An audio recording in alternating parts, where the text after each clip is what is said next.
Decipher with عبد الباسط دیکھنے والوں کو منتہا حسن کا سلام۔ آج ہم ڈیسائفر میں بات کریں گے کچھ پاکستان اور بھارت کی، ان دونوں ممالک کے لیے خلیجی ریاستیں کتنی اہم، بھارت کس طرح آہستہ آہستہ پاکستان کی سپیس لے رہا ہے۔ دوسری جانب پنجاب کی چیف منسٹر مریم نواز نے کچھ کلائمیٹ ڈپلومیسی کی بات کی ہے، ان کی تجویز پر بھی بات کریں گے کہ کیا اس پر بھی عمل درآمد ہو سکتا ہے۔ اور شو کے لاسٹ سیگمنٹ میں ہم بھارت اور کینیڈا کے مابین جاری کشیدگی پر بات کریں گے اور دیکھیں گے کہ بھارت کے پاس اب کیا آپشنز موجود ہیں، اور ساتھ ہی اگر وقت ملا پروگرام کے آخر میں تو ہم اسرائیل اور حزب اللہ کے ممکنہ جنگ بندی معاہدے پر بھی بات کریں گے۔ Let's begin the show. Welcome Basit صاحب۔ جی بسم اللہ الرحمن الرحیم۔ تھینک یو ویری مچ منتہا اور ڈیسائفر دیکھنے والوں کو السلام علیکم۔ سو باسط صاحب، یہ گریجولی کون سی سپیس ہے جو بھارت ہماری لے رہا ہے، اور secondly I want to know کہ بھارت میں خلیجی ممالک سے اتنی ڈھیر ساری ریمیٹنسز جا رہی ہیں، سو پاکستان کے کیس میں ہمیں کیا مسائل درکار ہیں؟ جی ہاں، اس سے پہلے کہ میں آپ کے بڑے مشکل جو سوالات آپ نے اٹھائے ہیں ان کی طرف آؤں، کل گزشتہ روز ہمارے صدر آصف زرداری صاحب دبئی پہنچے اور جہاز سے اترتے ہی ان کا پاؤں پہ شاید فریکچر ہو گیا، تو مجھے برملا ایک شعر بھی یاد آ گیا جو ناظرین کے پیش خدمت ہے کہ نصیب دشمنا تیری علالت کی خبر سن کر چمن کی ہر کلی بیمار سی معلوم ہوتی ہے۔ واہ واہ، تو اللہ تعالیٰ ان کو صحت دے، لیکن 4 ہفتے اب دیکھنا یہ ہے کہ وہ دبئی میں ہی گزارتے ہیں کہ پاکستان آ کر گزارتے ہیں۔ صحیح۔ تو علاج کے لیے پریفرنس کیا ہوگی؟ نہیں، اب تو دیکھیے، آپ تو دبئی میں چونکہ ہیں نا، تو ممکن ہے کہ بچوں کے ساتھ کہتے ہوں کہ چلے 4 ہفتے یہیں گزارتے ہیں، بلاول بھی گئے ہوئے ہیں، پلیٹلیٹس یہاں پہ گرتے ہیں علاج کے لیے، ہم برطانیہ چلے جاتے ہیں، سو یہ ٹرینڈ تو ہے ہمارے پالیٹیشن۔ تو دوسری جانب لیکن وہ اب اس وقت صدر ہے نا، بالکل، تو ہم تو چاہیں گے واپس آئیں، لیکن شاید ان کی خواہش یہی ہوگی کہ دبئی، یہ بات بھی درست ہے۔ دوسری جانب ہمارے سابق وزیر اعظم، ان کا معاملہ یہ ہے کہ جب پاکستان میں ہوتے ہیں تو وہ لاہور میں رہتے ہیں، جب پاکستان سے باہر جاتے ہیں تو لندن چلے جاتے ہیں۔ اب لندن سے امریکہ بھی گئے ہیں 4-5 روز کے لیے۔ امریکہ کیا کرنے گئے ہیں؟ یہ میں آپ کو انشاءاللہ کوشش کر رہا ہوں اندر کی خبر لانے کی، اگلے ہفتے شاید ڈیسائفر میں ہمارے پاس کچھ شیئر کرنے کے لیے ہو اپنے ناظرین کو۔ لیکن اس کانٹیکس میں صرف ایک بات کرنا چاہتا ہوں۔ دیکھیے، نواز شریف صاحب لاہور میں چونکہ رہتے ہیں، قومی اسمبلی کے اجلاس بھی وہ اٹینڈ نہیں کرتے، اور جب ایک صحت بھی ان کی اجازت شاید نہیں دیتی تو لندن چلے جاتے ہیں علاج معالجے کے لیے۔ تو میری ایک درخواست ہے کہ چھوڑ دیجئے یہ M&A کی جو آپ کی سیٹ ہے، استعفیٰ دے دیجئے، چونکہ اس میں بھی کچھ قواعد و ضوابط ہیں نا کہ آپ کچھ دن کچھ ماہ اگر اٹینڈ نہیں کرتے تو آٹومیٹیکلی آپ کے لیے کویسچن ریز ہو جاتے ہیں کہ آپ وہ سیٹ اپنے پاس رکھیں کہ نہ رکھیں۔ چونکہ وہ نہیں آتے تو بہتر نہیں ہے کوئی اور PMLN کا بندہ ان کی جگہ آ جائے اور کنٹریبیوٹ کر سکے۔ تو یہ ایک ذہن میں ویسی بات آئی، لیکن ہماری بات جس طرح آپ نے بالکل صحیح کہا، کون سنتا ہے۔ لیکن ایک زیادتی کر گئے ہیں آپ۔ کیا؟ آپ نے زرداری صاحب کے لیے، صدر صاحب کے لیے اتنا خوبصورت شعر کہا، ان کے لیے کچھ وہ تو نہیں شعر کہا۔ وہ ان کے لیے بھی ہے نا، وہ دونوں کے لیے ہے، دونوں علاج معالجے کے لیے گئے ذرا ہو جائے تو اب دوبارہ کیا ایک تیر سے ہی 2 شکار ہو گئے، مقرر کیا اس کا کرنا۔ صحیح۔ سو یہ ریمیٹنسز کا معاملہ، اچھا، ریمیٹنسز کا دیکھیں معاملہ کچھ یہ ہے کہ آپ بھی، میں نے چونکہ خود تجربہ کیا ہے نا، یہ پہلی بات تو یہ بالکل جان لینی چاہیے کہ بھارت بڑے آہستہ آہستہ خلیجی ممالک میں جو سیاسی، اقتصادی، معاشی اسپیس ہے وہ لے رہا ہے، اور اس کی اسپیس بڑھ رہی ہے آہستہ آہستہ۔ صحیح۔ اور کیوں بڑھ رہی ہے؟ اس کی بنیادی وجہ یہ ہے کہ بھارت کی جو اپروچ ہے فارن پالیسی کے معاملے کو لے کر، خاص طور پہ خلیجی ممالک کو لے کر، وہ ایک بڑی کمپریہنسو ہولسٹک اپروچ ہے۔ ہمارے ہاں تو یہ ہوتا ہے نا کہ ہم نے ایک فیصلہ کر دیا کہ جی ہم نے اپنے جو ورکرز ہیں تعداد ان کی بڑھانی ہے خلیجی ممالک میں تاکہ ہمیں ریمیٹنسز وہاں سے آئیں، لیکن اس کے لیے جو لوازمات ہونے چاہیے، جو باقی چیزیں ہونی چاہیے، ان پہ ہماری توجہ نہیں ہوتی۔ ہمارا معاملہ یہ ہے کہ ہم چیزوں کو آئسولیشن میں دیکھتے ہیں، سائلوز میں دیکھتے ہیں، اور پہلے بھی ہم کئی بار یہ ڈسکس کر چکے ہیں کہ جو پالیسیز ہوتی ہیں وہ سائلوز میں کام نہیں کرتی۔ بہت سی چیزیں ایسی ہوتی ہیں جو کہ مثال کے طور پر اگر آپ خلیجی ممالک میں یہ چاہتے ہیں کہ آپ کی ورک فورس جائے، سیمی اسکلڈ لوگ وہاں پہ جائیں، وہاں پہ کام کریں، ان کو جابز ملیں اور وہ پھر اپنی ریمیٹنسز پاکستان بھیجوائیں. تو اس کے لیے ایک مربوط جامع حکمت عملی کی ضرورت ہے. یہ نہیں ہو سکتا کہ بس آپ نے یہ فیصلہ کر لیا اور آپ نے کچھ وہاں پہ کمپنی سے رابطہ قائم کر لیا. اس طرح نہیں ہوتا. پہلے تو یہ ہے کہ آپ کے پولیٹیکل تعلقات میں وہ جان ہونی چاہیے، کیونکہ سب چیزیں شروع ہوتی ہیں پولیٹیکل تعلق ریلیشن شپ سے. And that's actually the diplomacy. کہ ڈپلومیسی آپ کی کس طرح کام کرتی ہے، کس طرح. اور میں مطلب مجھے بعض اوقات تھوڑی بہت پریشانی بھی ہو جاتی ہے، کیونکہ ٹریڈیشنلی پاکستان کو بہت اسپیس رہی ملی ہمیں خلیجی ممالک میں. ہم بھارت سے بہت آگے تھے، کیونکہ خلیجی ممالک کے ساتھ ہمارا ایک مذہبی تعلق تو تھا ہی، مسلم بردرہڈ، لیکن اس کے ساتھ ساتھ ہم نے ان ممالک کی بہت مدد بھی کی ہے جب یہ ڈیولپ ہو رہے تھے 50-60s کی دہائیوں میں. اگر آپ دیکھیے تو Pakistan was at the giving end, not at the receiving end. تو ہم نے ان کے لیے بہت کچھ کیا. اسی وجہ سے ہماری اسپیس بہت تھی اس زمانے میں. 70s میں اگر آپ دیکھیے تو بے شمار لوگ پاکستان سے گئے، بے شمار لوگ. لیکن ہم نے وہ آہستہ آہستہ ہمارا، اور میں انور بیگ صاحب، سینیٹر انور بیگ مرحوم، اللہ تعالیٰ ان کو غریق رحمت کرے، وہ اس چیز پہ خاص فوکس کرتے تھے کہ پاکستان کو خلیجی ممالک میں کس طرح اپنی ورک فورس بڑھانی چاہیے. اور انہیں بہت سی تجاویز ہی پیش کی ہوئی تھی اس معاملے میں. لیکن ہمارے ہاں کوئی توجہ نہیں دیتا. اگر دیتا بھی ہے تو وہ ایک کمیٹی بیٹھ جائے گی، وہ پھر سالوں سال لگ جائیں گے اس کی ریکمنڈیشنز کو بنانے میں. لیکن بھارت نے بڑا اس کو انسٹیٹیوشنلائزڈ کیا ہے. پہلی بات تو یہ آپ کو پتہ ہونا چاہیے کہ کسی ملک میں، مثال کے طور پر UAE میں یا سعودی عرب میں، کن کن شعبوں میں ضرورت ہے باہر کے لوگوں کے. پہلے تو آپ کو یہ پوری ایکسرسائز کرنی پڑتی ہے نا، ہوم ورک کمپلیٹ کرنا پڑتا ہے. ہوم ورک پہلے اپنا کمپلیٹ کیجئے کہ کون کون سے ایسے شعبے ہیں جس میں اس وقت سعودی عرب کی کیا ضروریات ہیں، ان کو باہر سے لوگ چاہیے. UAE میں کن لوگوں کی ضرورت ہے جو ان کو باہر سے چاہیے. کویت، عمان، بحرین، قطر، یہ تمام وہ ممالک ہیں جو خلیجی ممالک ہیں. تو کن کن چیزوں کی ضرورت ہے. اسی حساب سے پھر آپ یہ کرتے ہیں کہ اپنے اندر ان لوگوں کو تیار کرتے ہیں، انسٹیٹیوشنز بناتے ہیں. مثال کے طور پر اگر آپ سمجھتے ہیں کہ وہاں پہ نرسز کی ضرورت ہے سعودی عرب میں، صحیح. اب آپ کے ہاں ایک ٹریجڈی یہ ہے کہ یہاں پہ وہ ادارے ہی نہیں ہیں جو اس لیول کے انٹرنیشنل اسٹینڈرڈ کے نرسنگ اسٹاف تیار کر سکیں. صحیح. میں مطلب خود مجھے کئی بار پاکستان میں پرائیویٹ سیکٹر میں ہاسپٹل جانے کا اتفاق ہوتا ہے. وہاں پہ اگر آپ نرسز کا ایٹیچیوڈ دیکھیں تو وہ لگتا ہی نہیں ہے کہ کچھ ان کی ٹریننگ ہوئی ہے یا کچھ واقعی وہ کام کرنا چاہتے ہیں، ان کے کمٹمنٹ ہے اس شعبے کے ساتھ. کم جگہیں ہیں، بہت وہ ایکسیپشنز ہو سکتی ہیں، لیکن مجموعی طور پہ یہ ایک بہت بڑا لیکیونا ہے ہمارے سسٹم کے اندر. اسی طرح میں بھارت میں چونکہ رہا ہوں، سروس، آپ ہاسپٹیلٹی انڈسٹری کو اگر آپ دیکھیے، آپ بڑے بڑے ہوٹلز میں یہاں پہ چلے جائیے پاکستان میں، چونکہ بھارت میں بھی گیا ہوں اور یہاں بھی گیا ہوں، آپ یقین جانیے مجھے کہتے ہوئے اچھا نہیں لگتا، لیکن میں کیا کروں کہ کہنا پڑتا ہے کہ بھارت میں اگر ایک ویٹر آپ کے پاس آتا ہے، کسی 5 اسٹار ہوٹل کی بات کروں، آپ کسی ریسٹورینٹ میں بیٹھے ہیں وہاں پہ یا باقی عام ریسٹورینٹس میں بھی، وہاں پہ جو ایک ویٹر آپ کو سروس دے گا نا، جس طریقے سے وہ آپ کو سروس، وہ ایک بالکل مختلف نوعیت کی چیز ہے. ہمارے ہاں وہ ہے ہی نہیں. وہ بھی اگر ٹریننگ کہیں ہے بھی، کوئی 1-2 اسکول بنے بھی ہوئے ہیں، وہ بھی شاید اس طرح تیار نہیں کر پاتے جو انٹرنیشنل اسٹینڈرڈز کے ہوں. تو پہلی بات تو یہ ہے کہ اپنے انسٹیٹیوشنز کو یہاں ڈیولپ کریں. پہلے تو آپ کو یہ معلوم ہونا چاہیے کہ کن کن شعبوں میں خلیجی ممالک میں. دیکھیں نا، مثال کے طور پر ابھی ایک ریسنٹلی ایک ڈیٹا شائع ہوا ہے جس کے تحت پچھلے سال 22-23 میں آپ کہہ لیجئے کہ $900 بلین کی ریمیٹنسز پوری دنیا میں کچھ ممالک تھے دوسرے ممالک گئی ہیں. ان $900 بلین میں سے $120 بلین صرف بھارت گئے ہیں. 120 ہیوج اماؤنٹ.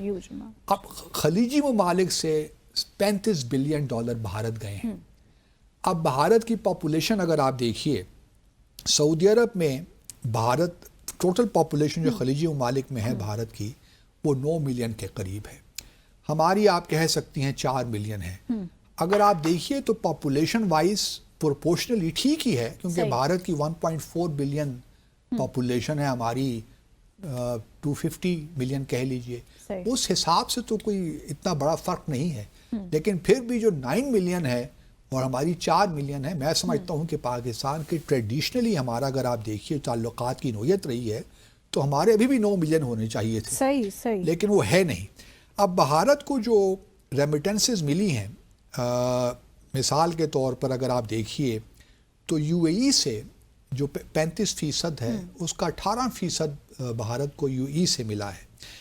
تو یہ جو ریمیٹنسز ہیں ہمارے ہاں, ہمارے تقریباً ہمیں سعودی عرب سے ملتا ہے 4 بلین ڈالر پر ایئر, وہاں جو ہمارے لوگ ہیں وہ پاکستان بھجواتے ہیں. اس طرح یو اے ای سے تقریباً 3.12 بلین ڈالر کے قریب. لیکن میں اصل جو میرا سوال جو میں کرنا چاہتا ہوں یا اپنی حکومت کے سامنے پیش کرنا چاہتا ہوں وہ یہی ہے کہ جب تک آپ کوئی پالیسی, کوئی جامع مربوط حکمت عملی آپ کے پاس نہیں ہوگی, بھارت آپ کی اسپیس لیتا رہے گا. کیونکہ آپ کا دیکھیں نا, ابھی پچھلے دنوں ہم یہ بھی سنتے رہے کہ پاکستانی بھکاری وہاں پہ ایک پرابلم کریٹ ہوا, پھر یو اے ای نے ویزوں پہ پابندی لگا دی آپ کے یہاں. تو یہ وہ چیزیں ہیں جس کو آپ کو ٹھیک کرنا ہے. پھر بات صرف یہاں تک نہیں رکتی, بھارت اور خلیجی ممالک کے درمیان ایک باقاعدہ سیکیورٹی ڈائیلاگ بھی شروع ہو چکا ہے, جس کے تحت وہ تمام چیزوں کو کور کر رہے ہیں. میں نے کہا نا ہولسٹک اپروچ, ان کی ہولسٹک اپروچ ہے. اس میں وہ سیکیورٹی بھی ہے, اس میں وہ اکنامک ریلیشنز بھی ہیں, ٹریڈ بھی ہے, انرجی بھی ہے, اس میں کلچرل ریلیشنز بھی ہیں. تمام چیزیں آل انکمپسنگ ڈائیلاگ ان کا شروع ہو چکا ہے, پچھلے سال ہوا ہے. اور انہوں نے پورا ایک پلان بنایا ہے 5 سال کا, 2024 سے 2028 تک کا, کہ ان 4-5 سالوں میں ہم نے کیا کیا لینے ہیں ایکشن, خلیجی ممالک نے اور بھارت نے. تو یہ ایک ہم پتہ نہیں کیوں نہیں کر سکتے یہ کام. ابھی ہمارے اٹس ناٹ ویری چیلنجنگ, آپ کو صرف تھوڑا سا اپلائی کرنا ہے اپنے آپ کو. کچھ جو لوگ ساری ان سب چیزوں سے منسلک ہیں ان کو یکجا ہونا ہے اور ایک بیٹھ کے ایک پریکٹیکل چیز بنانی ہے. خیالی پلاؤ نہیں پکانے, وہ کام کرنے ہیں جو ممکن ہے. آپ یہ کہہ سکتے ہیں کہ جی ہم نے اگلے سال, اگر ہمارے اس وقت 4 ملین لوگ کام کر رہے ہیں خلیجی ممالک میں, تو اگلے سال ہم نے ان کو 5 ملین تک لے کر جانا ہے. اور آپ نے یہ بس ایک آبجیکٹو کر دیا نا, خیالی پلاؤ ہے. آپ کو معلوم نہیں ہے کہ اگر آپ نے 1 ملین اور لوگوں کا اضافہ کرنا ہے تو وہ کس طرح ہوگا, اس کن کن شعبوں میں وہ لوگ جائیں گے, اس کے لیے آپ نے کیا تیاریاں کرنی ہیں. بس ہوا میں جو باتیں وہ نے کرنی. اب معاملہ کچھ یہ ہے کہ آپ بے شک یہ کریں, لیکن میں ابھی بھی سمجھتا ہوں کہ دیکھیے پاکستان کا بہت اسکوپ ہے. ہمارے ہاں یوتھفل پاپولیشن ہے اور ہم بے شمار چیزیں کر سکتے ہیں.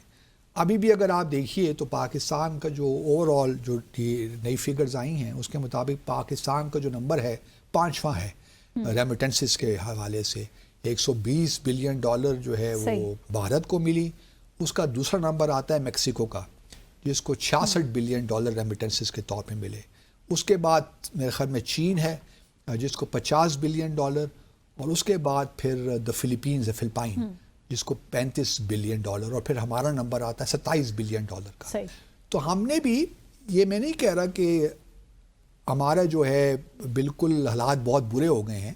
27 بلین ڈالر جو ہمارے آتے ہیں اس میں فلکچویشن رہتی ہے, کبھی زیادہ ہو جاتے ہیں کبھی کم ہو جاتے ہیں, لیکن مزید امپروومنٹ لیکن اس میں بہت گنجائش ہے. اتنی گنجائش ہے کہ آپ تصور بھی نہیں کر سکتے, کیونکہ اس وقت سعودی عرب ان کا ایک ویژن 2030 ہے, وہ ایک نئی مطلب ایک نیا سلسلہ وہاں پہ شروع ہو چکا ہے. بہت سی ایون آپ کی آئی ٹی سیکٹر میں بے شمار اپرچونیٹیز آپ کے لیے ہیں. اسی طرح یو اے ای کا بھی بہت ہے. قطر, ابھی ہمارے پرائم منسٹر شہباز شریف صاحب گئے ہوئے تھے انویسٹمنٹ کانفرنس میں, سعودی عرب گئے تھے, پھر وہاں سے قطر بھی آئے. اب باتوں کی حد تک ہمیں نہیں چاہیے معاملہ, ایسا ہی ہے. انویسٹمنٹس تو ہمیں چاہیے ان ممالک سے, اس میں بھی کوئی شک نہیں ہے, لیکن آپ کا ایک بڑا انحصار آپ کی اکانومی کا آپ کی ریمیٹنسز پہ بھی ہے. اور جب تک آپ کی ریمیٹنسز نہیں بڑھیں گی, کیونکہ ڈالر تو اس طرح ہی آتے ہیں, یہ تو ایکسپورٹ سے آتے ہیں, یہ تو آپ کے ایکسپورٹس بڑھیں. ایکسپورٹس آپ کی بڑھ نہیں پا رہی, اس کی بہت سی وجوہات ہیں، کیونکہ آپ کمپیٹیٹیو نہیں ہیں، کاسٹ آف پروڈکشن اس قدر زیادہ ہو گیا ہے، ایون بجلی کے نرخ آپ گیس اور بجلی کی آپ دیکھ لیجئے، تو ہمارا جو ایکسپورٹ ہے وہ کمپیٹیٹیو نہیں رہا۔ دوسری جانب بھارت نے بڑے زبردست طریقے سے ان اشیاء پہ جو پاکستان بھی ایکسپورٹ کر سکتا ہے اور بھی ایکسپورٹ کرتا ہے، اس پہ بھارت نے ان کو مراحت دے دی ہیں تاکہ وہ اپنی کم قیمتوں پہ وہ ایکسپورٹس کر سکیں۔ تو پاکستان کی اشیاء جو ہیں ویسے ہی کمپیٹیٹیو نہیں رہیں گی، ایک تو ہمارا کاسٹ آف پروڈکشن ویسے ہی کم ہے، پھر وہاں پہ بھارت نے چونکہ ان کو سبسڈیز دے دی تو ہماری ایکسپورٹس اور اس سے ہرٹ ہو رہی ہیں۔ تو سوال یہ پیدا ہوتا ہے کہ کیا ہمیں ان چیزوں کا احساس اور ادراک ہے کہ ہم صرف خالی خلی نعرے ہی مار کر اپنے پہلے تو یہ ہے نا کہ کوئی ایسا، پہلے تو آپ ایک ڈپلومیٹک انیشیٹو لیں، ہے کسی حد تک، میں یہ نہیں کہہ رہا کہ حالات بہت خراب ہو گئے ہیں، لیکن اگر آپ کے ڈپلومیٹک ریلیشنز اچھے ہیں، پولیٹیکل اس میں سبسٹنس ہے، تو کوئی وجہ نہیں ہے کہ آپ جو 9 ملین بھارت کی اس وقت پاپولیشن ہے خلیجی ممالک میں، وہ آپ لے نہ سکیں، بلکہ آپ اس میں اضافہ بھی کر سکتے ہیں۔ کیونکہ آپ دیکھیں نا کلچرلی، حالانکہ بھارت کی بھی ایک بڑی اسٹریٹجی ہے، وہ زیادہ تر جو خلیجی ممالک میں لوگ بھجواتا ہے نا، وہ کیرلا وغیرہ سے مسلمان لوگوں کو بھجواتا ہے۔ تو ایک بڑا ہمیں بھی تھوڑی اسٹریٹجی بنانی پڑے گی۔ پروڈیوسر صاحب بار بار کہہ رہے ہیں کہ سیگمنٹ کا ٹائم ختم بریک کے لیے، so let's take a short commercial break here. Stay with us.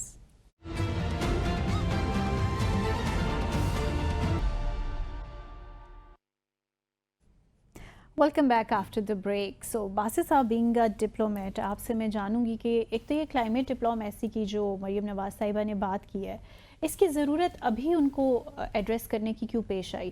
And the other thing is کہ climate change is not something which is very new, دنیا بھر میں اس پر کافی زیادہ کام ہو چکا ہے، سو پاکستان اتنا پیچھے کیوں ہے؟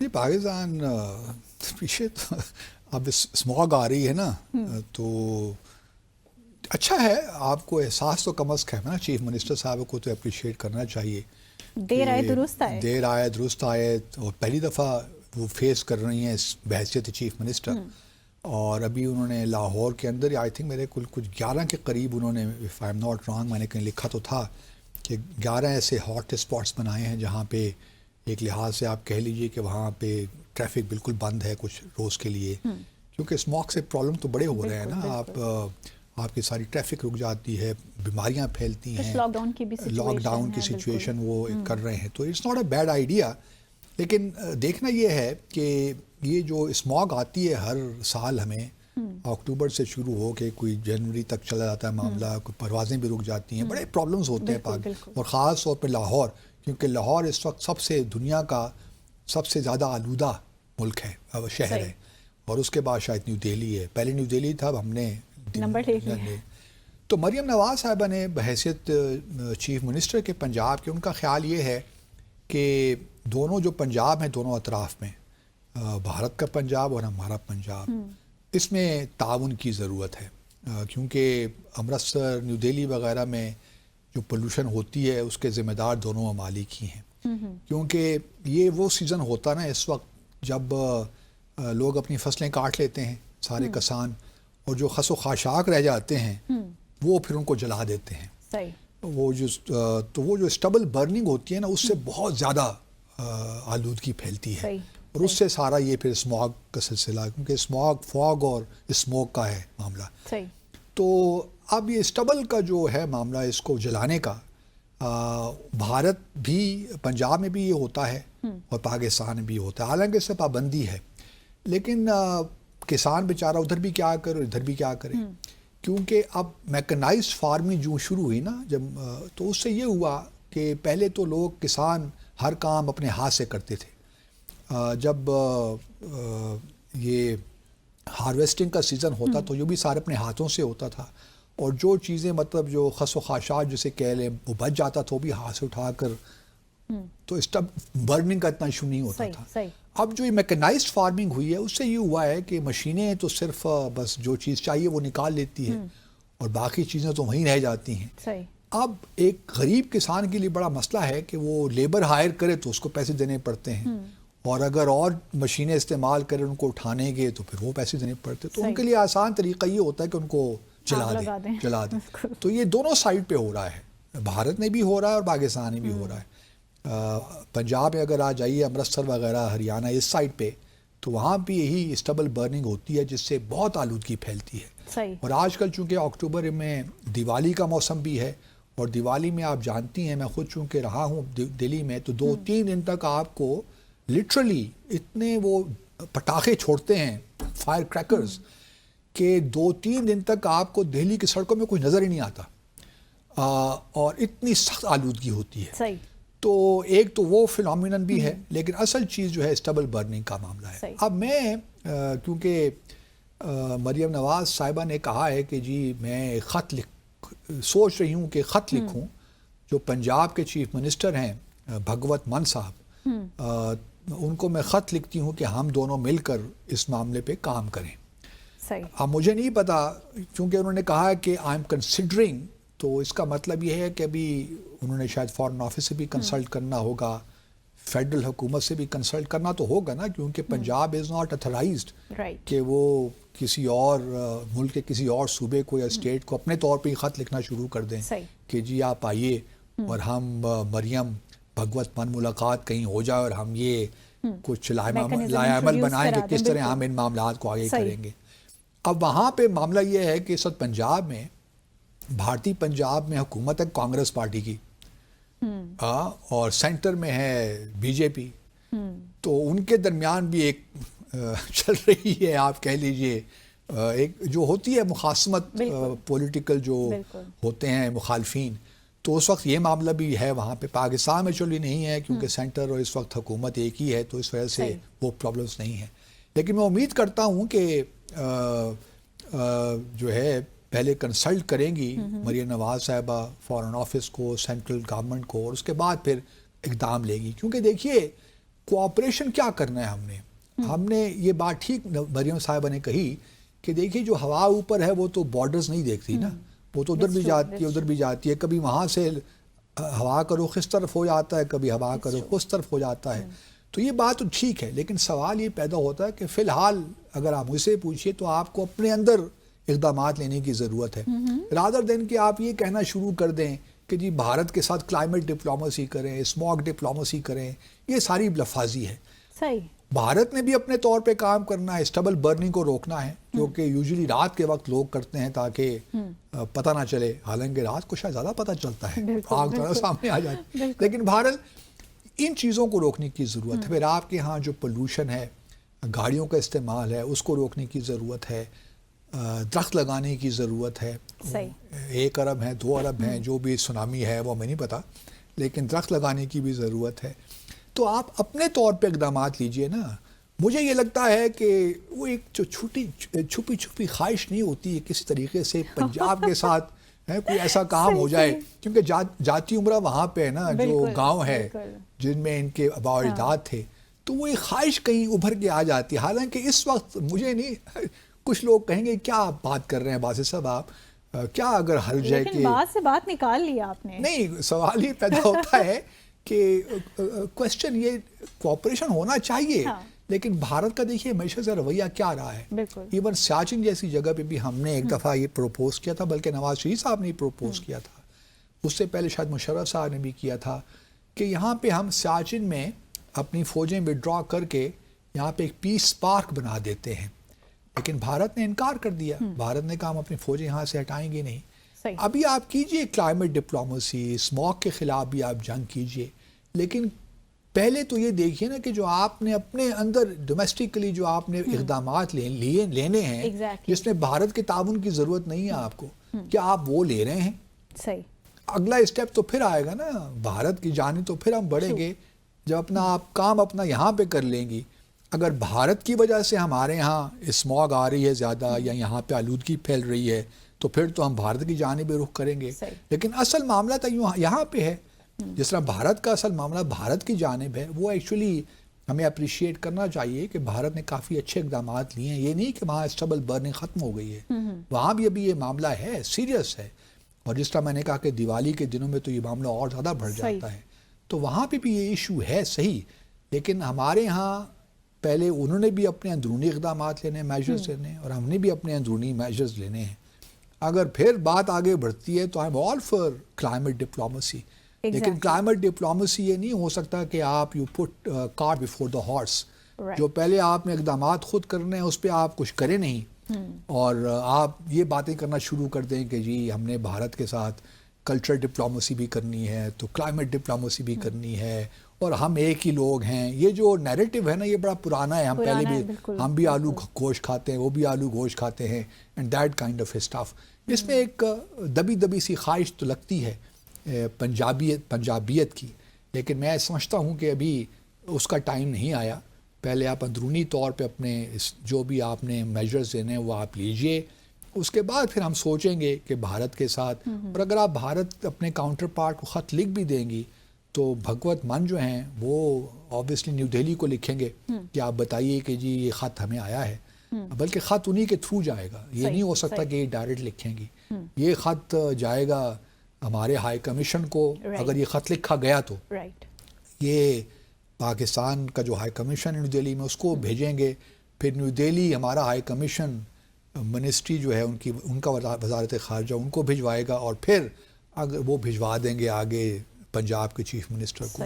پھر اگر ان کو کوئی جواب آئے گا تو وہ جواب پہلے جائے گا ان کے دفتر خارجہ کو نیو دہلی میں, ان کا دفتر خارجہ پھر کنسلٹ کرے گا, وہ پھر ان کے اپنے ہائی کمیشن کو یہاں بھجوائے گا, پھر ہمارا ہائی کمیشن ہمارے دفتر خارجہ کو بھجوائے گا اور پھر ہم مریم نواز صاحب کو بھجوائیں گے.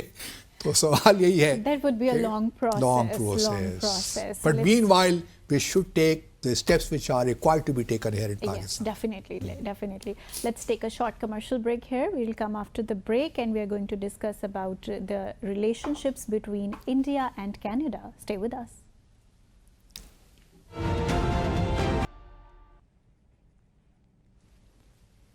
Welcome back. So باسی صاحب, کینیڈا نے تو آڑے ہاتھوں لے لیا امت شاہ کو. ہاں میرا خیال ہے امت شاہ کے لیے تو بہتر یہی ہے کہ وہ کینیڈا کا دورہ کر ہی آئیں. ریئلی ان حالات میں پاسبل ہے؟ نہیں اچھا ہو جائے گا. یہ جو ایک ٹینشن کریٹ ہو گئی ہے بھارت اور کینیڈا کے درمیان کسی حد تک ختم ہو جائے گی اگر وہ اپنے آپ کو انوائٹ کر لیں اور چاہیں تو خالصتان وہاں پہ جو سکس فار جسٹس موومنٹ ہے انہی کی جانب سے ایک انویٹیشن دلوا دیتے ہیں, ان سے ریکویسٹ کرتے ہیں کہ امت شاہ کو انوائٹ کر لیں. آسان نہیں رہی اب, یہ تناؤ کافی زیادہ بڑھ چکا ہے. دیکھیے اب تو بہت بڑا مسئلہ ہو گیا ہے کینیڈا بھارت. پہلے ہم تو خیر مذاق کر رہے تھے پہلے سو لائٹ وین میں.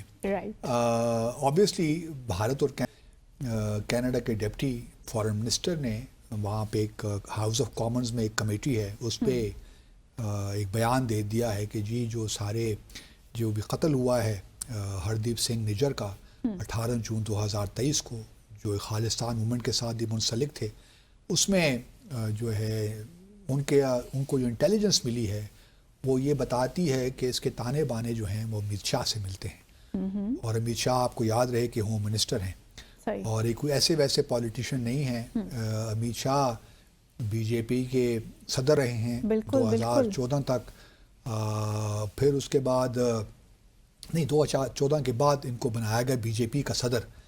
پھر 2019 میں انتخابات جتوائے, پھر یہ آ کے بنے ہوم منسٹر. اس سے پہلے راجناتھ سنگھ جو آج کل ڈیفنس منسٹر ہیں وہ تھے. تو اور یہ سمجھے جاتے ہیں کہ اگر 2029 میں بی جے پی مودی صاحب انتخابات نہیں لڑتے یا امیدوار نہیں ہوتے تو شاید امت شاہ ہی اگلے بی جے پی کے وزیر اعظم کے امیدوار ہوں. تو ان کی آپ اہمیت کا اندازہ لگا سکتی ہیں. اب کینیڈا نے تو بڑے کھل کے یہ بات کر دی کہ جی امت شاہ.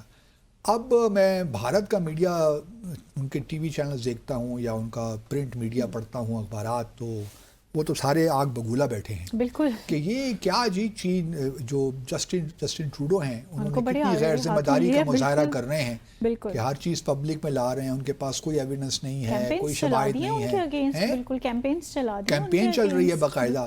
لیکن وہ یہ بھول رہے ہیں یہ سارے ہمارے انڈین دوست کہ جو کچھ بھی کینیڈا کے وزیر اعظم نے کہا ہے وہ اپوزیشن کے ساتھ ان کو کانفیڈنس میں لے کر یہ بات ہو رہی ہے. اور دیکھیں ابھی جو کمیٹی ہاؤس آف کامنز کی جو کمیٹی تھی کینیڈا میں, ان کے سامنے بھی جو لوگ بیٹھے ہوئے تھے اس میں صرف فارن آفس کے لوگ نہیں تھے, اور بھی جو ایجنسیز تھیں ریلیونٹ ان کی جانب سے بھی لوگ بیٹھے ہوئے تھے, اور بڑی کراس ایگزامینیشن ہو رہی تھی, کویشچن آنسرز ہو رہے تھے.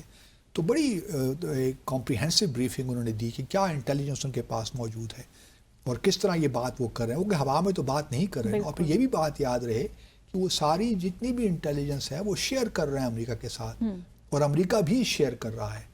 تو یہ کوئی معاملہ ایسا نہیں ہے کیونکہ بھارت نے تو کوشش کی نا کینیڈا کو تھوڑا سا پریشر میں لانے کی کہ آپ یہ چیزیں بند کریں کیونکہ ہم اپنے اسٹوڈنٹس بھجوانا بند کر دیں گے آپ کو, ہم ٹریڈ آپ سے, آپ کی جو ایکسپورٹس بھارت کو ہوتی ہیں وہ بند کر دیں گے. تھریٹننگ ایٹیٹیوڈ کہ بس ہر چیز کو دبا دیں تو اگلا بندہ, تو ایسا ہوتا نہیں ہے نا. کینیڈا بھی ایک بڑا امپورٹنٹ ملک ہے اور یو ایس کا ہمسایہ ہے, ان کا سب سے قریبی دوست ہے, تو وہ ان کے کنسرنس کو تو اگنور نہیں کر سکتے. اور ایون اپوزیشن لیڈر بھی جو ہیں اپنے جو ہیں کینیڈا میں وہ بھی آن بورڈ ہیں. یہ بھی نہیں ہے کہ جسٹن ٹروڈو اپنے کوئی جس طرح بھارت میں کلیم کیا جاتا ہے کہ اپنے پولیٹیکل ڈومیسٹک ریزنس کی وجہ سے کر رہے ہیں, ان کو ووٹ چاہیے. سکھوں کی بہت تعداد ہے, سب سے زیادہ تعداد سکھوں کی باہر جو ہے وہ کینیڈا میں ہے, تو ان کا خیال یہ ہے کہ وہ سکھوں کے ووٹ لینا چاہتے ہیں. ایسی بھی کوئی بات نہیں ہے, خالی سکھوں کے ووٹ کی وجہ سے تو جسٹن ٹروڈو انتخابات نہیں جی جائیں گے نا. مطلب بات تو ان کو, اور انہوں نے یہ ایویڈنس کریٹ بھی نہیں کیا یا فیبریکیٹ کیا وہ اپنے طور پہ. ان کو جو انٹیلیجنس ایجنسیز نے دیا, یہ الگ بات ہے کہ اس کو آپ نے کس طرح کیا, کس طرح اس کو ہینڈل کیا. ایک طریقہ یہ بھی ہو سکتا تھا کہ آپ بیہائنڈ دا سینز بھارت کے ساتھ یہ سب چیزیں شیئر کرتے, لیکن اس سے نتیجہ کچھ نکلنا نہیں تھا کیونکہ بھارت جس طرح ابھی امریکہ کے ساتھ بھی وہی ٹال مٹول کر رہا ہے نا, اور امریکہ کا بھی patience is wearing thin now. America بھی بار بار یہی بھارت سے کہہ رہا ہے کہ آپ کینیڈا کے ساتھ تعاون کیجئے, کینیڈا کے ساتھ تعاون کیجئے. ہمارے ساتھ بھی جو پنن کا واقعہ ہوا ہے, جو اس کے خلاف سازش ہے, اس میں بھی ہمارے ساتھ تعاون کیجئے. لیکن بھارت کو سمجھ آ جائے گی, میں امید کرتا ہوں, کیونکہ بھارت اگر یہ سوچ رہا ہے کہ وہ تمام انویسٹرن دنیا کے ساتھ جو فائیو آئیز ہے ان کے ساتھ ٹکر لے سکتا ہے, یا ان کو اپنا جو تعلق ہے رشیا کے ساتھ یا چائنا کے ساتھ ابھی ڈس انگیجمنٹ کا پروسیس شروع ہوا ہے, اس کو ایکسپلائٹ کر سکتا ہے, ان پہ پریشر بلڈ کرنے کا, تو میرا خیال ہے بھارت کو یہ غلط فہمی ہے کیونکہ یہ معاملہ کافی سیریس ہے. آپ دیکھ رہے ہیں ایکسٹرا ٹیریٹوریل کلنگ کر رہے ہیں, آپ ایکسٹرا جوڈیشل کلنگ کر رہے ہیں. میں یہ بھی بات ماننے کو بھارت بھی کسی حد تک تیار ہوں, کیونکہ یہ تمام جتنی بھی سکھ فار جسٹس ہے یا خالستان موومنٹ ہے, یہ تو بھارت نے بین کی ہوئی ہے نا یہاں پہ, اور ان کو ٹیررسٹ ڈکلیئر کیا ہوا ہے. کینیڈا ان کو شکایت یہ ہے بھارت کو کہ ہم نے کینیڈا کے ساتھ کئی بار, ایون امریکہ کے ساتھ بھی کئی بار ان کو کہا کہ آپ ان تنظیموں کو, ان لوگوں کو آپ اریسٹ کیجئے ہمارے بہاف پہ, کیونکہ یہ سارے they wanted here in India کہ ہم ان کے خلاف کیسز چلائیں. لیکن ان کو یاد رکھنا چاہیے کہ کینیڈا اور امریکہ میں اتنا آسان نہیں ہے کہ آپ لوگوں کو پکڑ کے جیل میں ڈال دیں اور حوالے کر دیں. اس کا پورا ایک قانونی پروسیس ہے, ایک عدالتی پروسیس کے تحت گزرنا پڑتا ہے. تو انہوں نے آبویسلی جو انفارمیشن شیئر کی ہوگی ان کے متعلق وہ زیادہ پولیٹیکل ہوگی, کیونکہ دیکھیے ابھی بھی انتخابات جب ہوئے پنجاب میں, ایک پال صاحب تھے, ان کو بھی انہوں نے ٹیررسٹ ڈکلیئر کیا ہوا ہے, لیکن بھارت کے الیکشن کمیشن نے ان کو انتخابات لڑنے کی اجازت دے دی. اور وہ ابھی تک بیچارے جیل میں ہیں, وہ پارلیمنٹ میں نہیں آتے, وہ حالانکہ الیکشن جیت بھی گئے, وہ شاید امرتسر سے کسی ایک اور علاقے سے. سوال یہ پیدا ہوتا ہے, اس طرح مقبوضہ جموں اور کشمیر میں اگر آپ دیکھیے انجینئر عبدالرشید جو ہیں وہ بھی ٹیررسٹ ہیں نا بقول بھارت کے, ان کو بھی الیکشن لڑنے کی اجازت تھی, انہوں نے الیکشن جیت بھی لیا, لیکن وہ بھی آج کل ضمانت میں ہیں عبوری باہر. لیکن سوال یہ پیدا ہوتا ہے کہ بھارت نے انفارمیشن کہ جو انٹیلیجنس ان لوگوں کے بارے میں شیئر کی ہوگی کینیڈا, وہ بھی ساری پولیٹیکل ایک بائسڈ انفارمیشن ہوگی. تو کینیڈا, امریکہ, یو کے, یہ تو نہیں ہے کہ بس آپ نے ایک خط لکھ دیا اور تو ان لوگوں نے ان سب لوگوں کو آپ کے حوالے کر دیا کہ جو بھی آپ کریں. اس طرح تو نہیں چلتی بات. تو بھارت کو تھوڑا بہت یہ احساس کرنا چاہیے کہ اس طرح کام نہیں ہوتے, اور یہ صرف اگر بات ہوتی نا اس تک محدود تو شاید ہم آج اسے بات نہ کر رہے ہوتے. لیکن پاکستان میں بھی انہوں نے یہ قتل کروائے ہیں, بہت سے لوگوں کو پچھلے 2-3 سالوں میں, کشمیری رہنماؤں کو, اور جو مقبوضہ جموں اور کشمیر سے لوگ تھے ان کو شہید کروایا یہاں پہ. تو یہ بھارت کا ایک وتیرہ ہے. ہم بھی بہت شور مچاتے رہے لیکن کسی نے ہماری بات نہیں سنی. لیکن مجھے اس بات کی خوشی ہے کہ اب کم از کم کینیڈا, یہ جو امریکہ, یو کے, اب ان لوگوں کو احساس ہوگا کہ ہم پروپیگنڈا کے لیے نہیں کہہ رہے تھے. پاکستان کا نیریٹو بالکل صحیح تھا, ہمارا بالکل جو ہمارے تحفظات تھے, خدشات تھے, بالکل صحیح تھے. اور جو ہمیں یہ کہتے ہیں کہ یہ تو آپ پاکستان اور بھارت کی تو چک پلش چلتی رہتی ہے, ہمیں یا آپ لوگ ایک دوسرے کے خلاف پروپیگنڈا ہی کرتے رہتے ہیں, اس میں کوئی حقیقت نہیں ہوتی. لیکن اب ان لوگوں کو یہ معلوم ہو گیا ہے کہ پاکستان جو کہتا رہا ہے وہ بات ٹھیک کرتا رہا ہے. لیکن یہ ہے کہ hats of two Justin Trudeau, انہوں نے زبردست اپنے بات کو ڈٹے ہوئے ہیں کیونکہ ان کے پاس مضبوط کنکریٹ انٹیلیجنس موجود ہے. تو اس لیے اب بھارت کا ذرا امت شاہ کو میرا خیال دورہ کر ہی لینا چاہیے, اور اجیت دوول صاحب کو بھی چلے جانا چاہیے. نیو یارک کے ادارے نے طلب کیا ہے, تو یہ دونوں حضرات چلے جائیں گے تو اچھا ہو جائے گا, شاید مودی صاحب کی مشکلات میں آسانی یا کمی ہو سکے, اضافہ بھی ہو سکتا ہے. Practically that's not possible. Practically that's not possible. So اسی کے ساتھ آج کے پروگرام کا وقت یہاں ختم ہوا چاہتا ہے. آپ سے ملاقات ہوگی انشاءاللہ کل مزید دلچسپ ٹاپکس کے ساتھ. دیکھتے رہیے ڈیسائفر ود عبد الباسط.